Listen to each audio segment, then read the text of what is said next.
In 1972, in a small room in Los Angeles, Neville Goddard stood before his audience and said something that should have stopped time. He said that the High Priestess of the Tarot, the silent woman seated between two pillars, holding a scroll across her lap, was not a card at all. She was the human imagination in its receptive state. She was the deeper mind that receives every whispered assumption as cosmic law. She was, in his words, the very power by which worlds are made and unmade. And then he went further. He said that the scroll she holds, the Torah, or Torah as the card names it, was not a book of external commandment, but the record of inner speech itself. Every word you speak inwardly, he said, is written on that scroll, and what is written there becomes flesh, becomes world, becomes your experience. Neville did not speak of the tarot often, but when he did, he spoke of it the way he spoke of Scripture, as a map of consciousness, a living blueprint of how creation operates within you. Tonight, we are going to trace that teaching exactly, not by inference or intuition, but by returning to his exact words, his exact lectures, and seeing what he saw in that silent figure seated at the threshold of the unseen. Because if Neville was right, if the High Priestess is the subconscious mind made visible, then understanding her is not an esoteric curiosity. It is understanding the machinery of your own becoming. Welcome to Neville Goddard Universe, a space where we explore Neville's teachings not as isolated insights, but as part of a larger current that flows through many traditions, many symbols, many languages. I'm your guide, and tonight we're doing something a little different. We're not just mapping Neville onto the tarot. We're tracing his actual references, his direct statements, and his late apocalyptic lectures where he named the High Priestess explicitly and told us what she represents in the architecture of manifestation. This is a source study. This is Neville in his own words, and the deeper mind speaking through symbol. If you've been wondering how Neville's teaching of the subconscious as the womb of creation maps onto the great esoteric systems of the West, if you've sensed that the silence of the High Priestess is the same silence Neville spoke of when he said, "Be still and know that I am God," then this episode is for you. And if this kind of exploration resonates with you, if you feel that pull toward the unity beneath the surface, then take a moment to like this video and subscribe to the channel. Every like tells the algorithm that this kind of deep, unhurried exploration matters. Every subscription keeps this work alive. And I am genuinely grateful for every mind that chooses to walk this path with us. Now, let's begin where Neville always began, with consciousness as the only reality and imagination as the creative power within it. Neville taught, consistently and across decades, that there are not two minds. There is one consciousness, one awareness, but it operates in two modes. He called them by many names over the years: the conscious and the subconscious, the outer man and the inner man, the surface mind and the deep. But the teaching was always the same. The surface mind, your waking awareness, your reasoning intellect, selects and impresses. The deeper mind receives and expresses. Listen to how he put it in a lecture from 1968, recorded in San Francisco. He said, "The subconscious is not sub in the sense of less than. It is deeper. It is vaster. It is infinite in power. It does not argue, does not question, does not judge. It simply accepts what you impress upon it and brings it to pass." And then he added this line, which should be written on the wall of every seeker's study: "Your deeper mind does not know the difference between an imagined act and a real one. To it, imagination is experience, and experience is law. This is the cornerstone. Your subconscious, your deeper mind, is not a passive storage bin for memories. It is the creative medium, the womb, the formless substance that receives the shape of your assumptions and hardens them into fact." Neville called it many things. He called it the promised land because it promises to yield whatever seed you plant. He called it the bride because it receives the word of the conscious mind and becomes fruitful. He called it God the Father, in the most mystical of his late teachings, because it is the source of all that comes into being. But always he returned to this. The subconscious does not initiate. It responds. It does not create from its own will. It creates from the impression you give it. That impression is not given by effort, by force, or by external action. It is given by imagination, by assumption, by inner speech and inner vision felt as real. Let me give you a concrete example drawn from his own testimony. In the early 1940s, Neville was drafted into the Army during World War II. He did not want to serve. He wanted to be discharged. So he did not petition the commanding officer. He did not write letters or pull strings or complain. He did what he taught. He imagined, night after night, lying in his own bed in his own apartment in New York. He felt the sheets beneath him. He felt the familiar weight of his own pillow. He saw the walls of his room. And he did this over and over, in a state akin to sleep, until his deeper mind accepted that imagination as fact. Within weeks, against all odds and regulations, he was honorably discharged. The external circumstances bent to the inner fact. Why? Because his deeper mind, receiving the imaginal act as literal experience, rearranged the outer world to match it. Neville said later, "I did not make the Army let me go. I did not manipulate events. I simply planted the seed of my desire in my deeper self, and my deeper self, which is infinite in power and utterly unconcerned with how, brought it to pass." This is the teaching. The subconscious is the womb. Consciousness is the conceiver. Imagination is the act of conception. And what is imagined and felt as real must, by law, be born into the world. Now here is where it becomes mystical. Neville did not believe the subconscious was merely a psychological mechanism. He believed it was God. Not the external deity of religion, not the cosmic judge watching from outside, but the creative power itself, infinite, impersonal, and yet intimately responsive to whoever calls upon it in faith. He loved to quote from the book of Job, "For the thing which I greatly feared is come upon me." And he would say, "Do you see? You do not fear with your conscious mind alone. You fear with feeling, and feeling impresses the subconscious, and the subconscious makes it real. The thing you fear, if you dwell in it imaginatively, becomes your harvest." So the game of life, in Neville's system, is not to change the world. The game is to change what you accept as true within yourself, within your deeper mind, and let the world conform. And this is where the High Priestess enters. Because centuries before Neville stood in those small rooms in Los Angeles, someone drew a card and placed a silent woman at the threshold between the visible and the invisible. And they knew, as Neville knew, that she was not a person. She was a principle. She was the deeper mind itself, made visible in symbol. The High Priestess sits between two pillars, one black, one white. They are marked with the letters B and J, standing for Boaz and Jachin, the two pillars of Solomon's temple. She sits in stillness, her face serene, her gaze inward. Behind her hangs a veil, embroidered with pomegranates, the veil that conceals the Holy of Holies. And across her lap rests a scroll, half concealed, inscribed with the word Torah.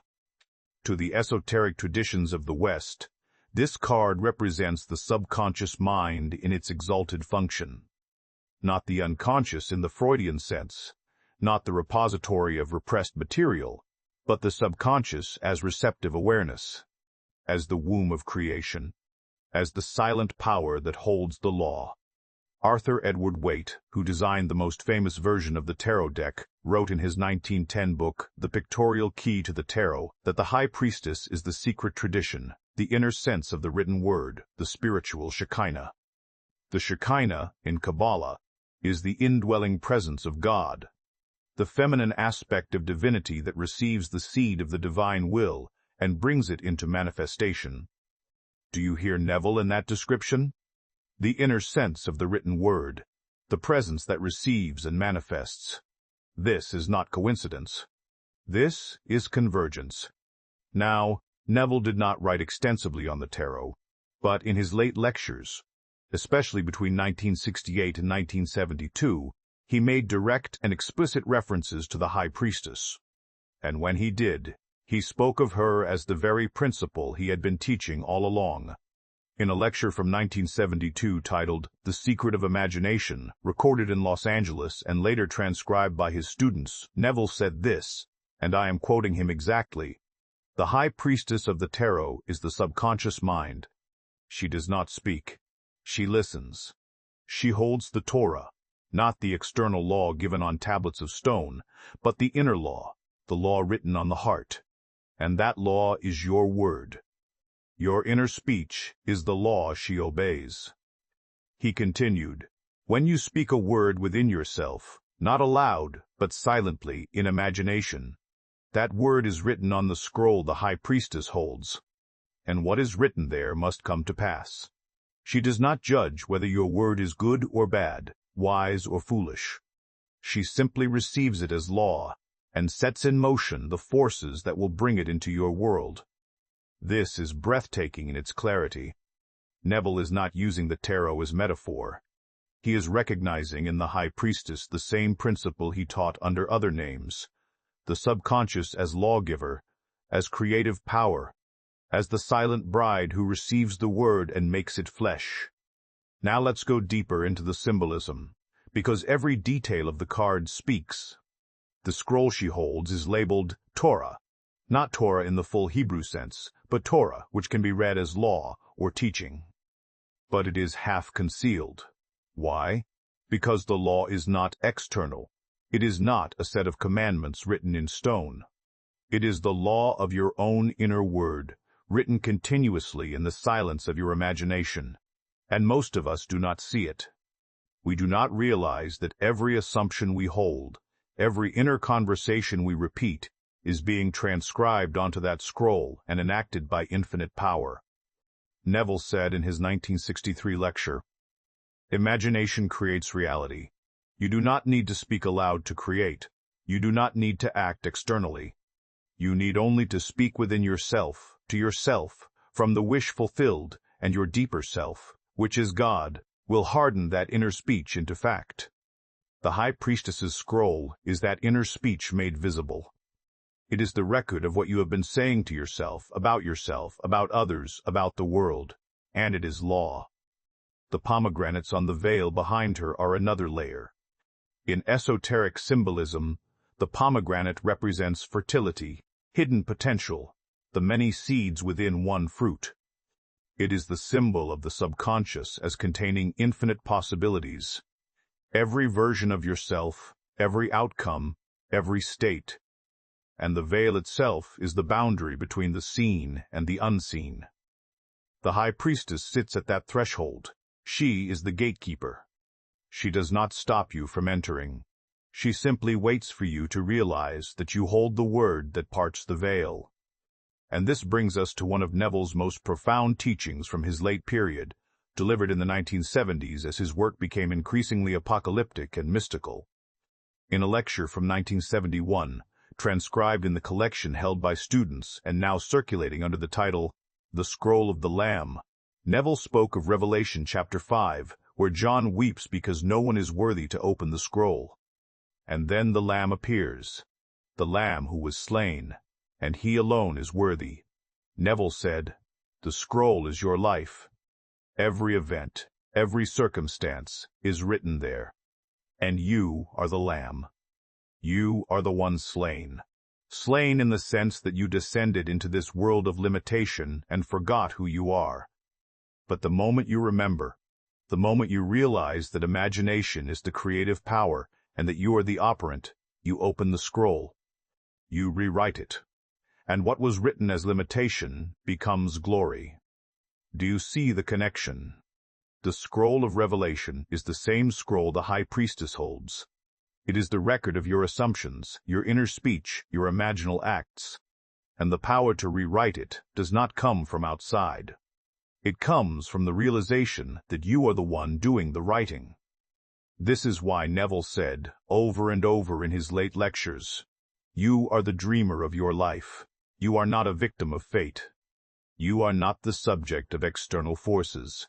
You are infinite imagination playing all the parts, writing all the scripts, and you have forgotten. The great awakening is simply remembering who you are." The High Priestess sits in silence because she does not need to speak. She does not need to convince you or persuade you. She simply is. She waits. And the moment you impress her with the feeling of your wish fulfilled, the moment your inner speech aligns with your desire, as though it is already true, she rises and brings it into being. This is the deeper mind speaking. This is the High Priestess as the subconscious made visible. And this is why Neville, in his exact words, called her by name and named her function, to receive your word as law, and to create your world accordingly. So how do we work with this principle? How do you consciously write on the scroll the High Priestess holds, knowing that what you write becomes the script of your life? Neville gave us the method. It is the same method he taught for 40 years, under different names but always the same core practice. He called it the state akin to sleep. He called it living in the end. He called it assumption made fact. But at its heart, the practice is this. You enter the silence, and you speak the word. Let me walk you through it step by step, as though you and I were sitting together and I were guiding you into this work right now. First, you choose the desire, not the chain of events that might lead to it, not the process, the end, the wish fulfilled. What would it feel like if the thing you desire were already true? If you were already the person you long to be? If the circumstance you seek were already established in your life? Identify that feeling, that scene, that inner knowledge. Let's say, as an example, you desire financial freedom, not money as a number, but the feeling of freedom. The inner state of knowing you are provided for, that abundance flows naturally, that you no longer worry or strain. Second, you still your body and quiet the surface mind. Lie down or sit comfortably. Let the noise of the day fade. Breathe slowly. Neville said to do this at night, in the drowsy state just before sleep, because in that state the conscious mind loosens its grip and the deeper mind becomes impressionable. But you can enter this state any time you can achieve inner stillness. Now, imagine a scene that implies the fulfillment of your desire. Not a scene of wanting, but a scene of having. You might imagine a friend congratulating you on your financial success. You might imagine looking at a bank statement and feeling calm satisfaction. You might imagine simply walking through your day with a sense of ease and abundance that feels entirely natural. The scene should be simple, sensory, and short, something that loops easily in your imagination. Neville said, make it vivid, feel the texture, hear the sounds, see the colors, and most importantly, feel the naturalness of it. Do not feel excitement as though it is new. Feel satisfaction as though it is established. So you see the scene, you hear the voice, you feel your body in that moment, and you repeat it. Over and over. Not with effort, with ease, with the gentle persistence of one who knows the seed is being planted. And here is where the High Priestess enters. As you imagine, as you loop that scene, something happens beneath the surface of your awareness. Your deeper mind, silent, receptive, infinite in power, receives that scene as literal experience. She does not say, this is imaginary. She says, this is. And she writes it on the scroll. Your assumption, held in feeling, becomes law. Neville said in his 1955 lecture, assumptions harden into fact. Do not ask how it will happen. Do not trace the means. The deeper mind knows ways you do not know. It will orchestrate circumstances, shift probabilities, move events in ways that seem miraculous to the surface mind. Your job is only to impress the end. The subconscious will do the rest. So you imagine until you feel the shift, until the scene feels real. Until, as Neville said, you would not be surprised if it happened tomorrow, because in your inner world it has already happened. And then you release it. You do not cling. You do not obsess. You return to the silence, knowing the seed is planted. You trust the deeper mind, the High Priestess, to bring it forth in her time. Now, one more layer to enrich this practice.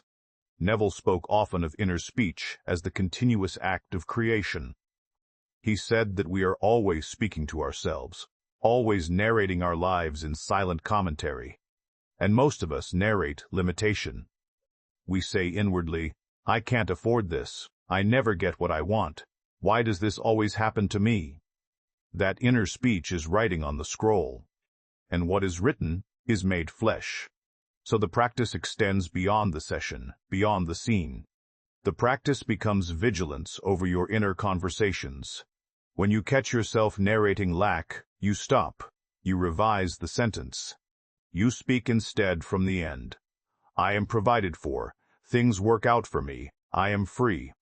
This is not positive thinking. This is not affirmation for its own sake. This is conscious writing on the scroll. This is speaking the law that the High Priestess will enforce. And Neville said, if you persist in this, if you make it your habit to speak from the wish fulfilled rather than from the evidence of the senses, you will transform your life utterly. So tonight, before you sleep, try this. Choose one desire, one thing you long for. Imagine the end of it as though it is already real. See the scene, feel the feeling, hear the words, and then let yourself drift into sleep, still holding that feeling. Let the High Priestess receive your word. Let her write it on the scroll.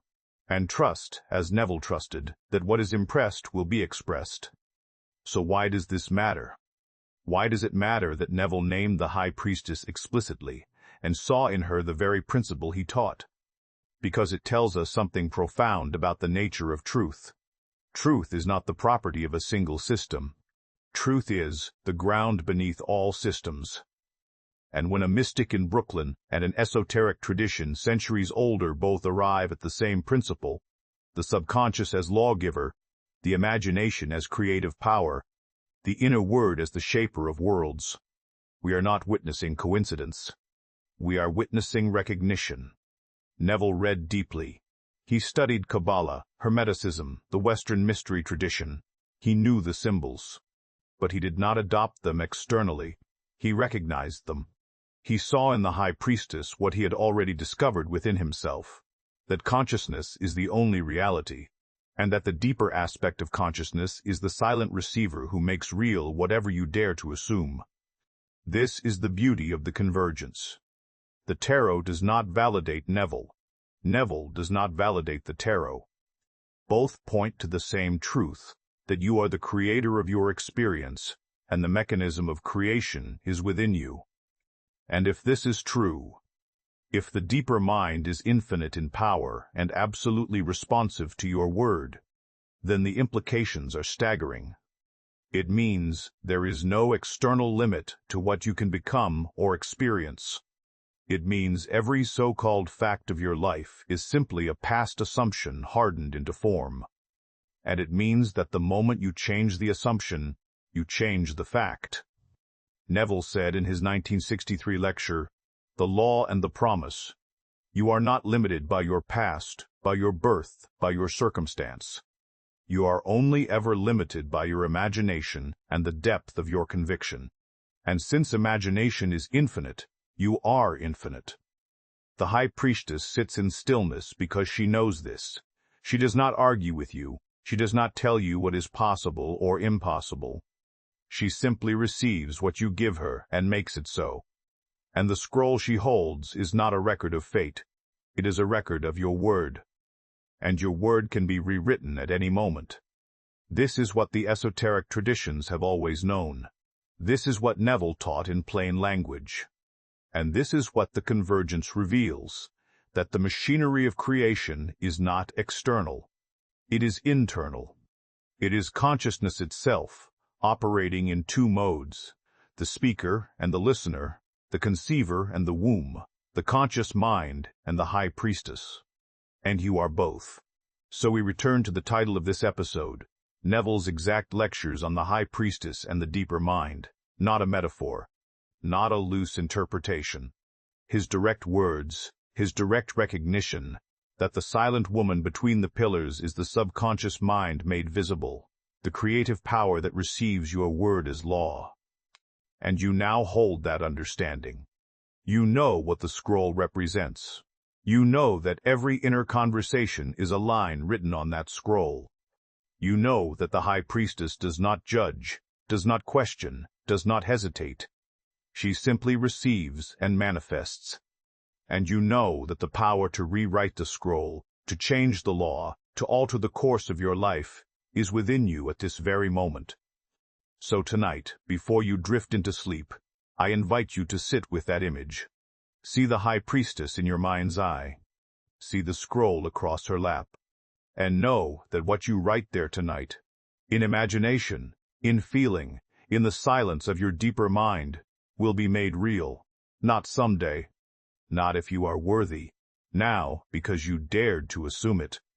If this exploration has meant something to you, if it has opened a door or clarified a teaching, then take a moment to like this video and subscribe to the channel. Every like sends a signal that this kind of deep, unhurried work matters. Every subscription ensures we can continue tracing these currents, these convergences, these ancient truths made new. And I am truly grateful for every mind that walks this path with us. Neville once said that the greatest discovery you can make is that you are not a creature of circumstance, but the creator of it. That your imagination, wedded to faith, is the only power that shapes your world. And that the deeper mind, the silent one, the High Priestess, is waiting even now for your word. The traditions of the world have always known this. They have drawn her in 1,000 forms, called her by 1,000 names. But the truth remains. She is you. And what you speak within, she makes without. So speak the word you want to live. Impress it on the silence. And let the High Priestess bring it into being. This is the law. This is the teaching. This is the mystery revealed. And it has always been within you.